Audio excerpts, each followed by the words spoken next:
आज 12 घंटिया कंटामाल बंद बौद्ध जिला कंटामाल ब्लॉक को उपखंड एवं एनएसी मान्यता देवा सह कंटामाल अंचल में एक उप कारागार प्रतिष्ठा दाबी में कंटामाल सचेतन नागरिक मंच पक्षर आज 12 घंटिया कंटामाल बंद डाकरा दि जाइए। आज यह बंद डाकरारे कंटामाल उकिल संघ बणिक संघ वरिष्ठ नागरिक अवसरप्राप्त कर्मचारी संघ समेत अंचल सचेतन नागरिक एवं विभिन्न संगठन सदस्य प्रमुख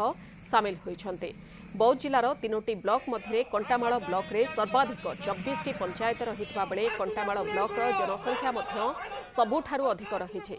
जहाकु नेई कंटामाल ब्लॉक को उपखंड एवं एनएसी मान्यता सह एक उप कारागार प्रतिष्ठा नहीं दीर्घ दिनरू दाबी होई आसुथिले मध्य आज पर्यंत कौनसी सुफल मिल पारि नाही। कंटामाल दीर्घ दिन दाबी आजिकार बंद होचे कंटामाल सचेतन नागरिक कमिटी तरफ एनएसी घोषणा करथिबा सत्वे कंटामाल सबु प्रकार एनएसी होगा योग्य थिबा सत्वे सरकार कर्णपात कले ना। दीर्घ दिन दाबी अच्छे कंटामाल को सब डिविजन करवार लगे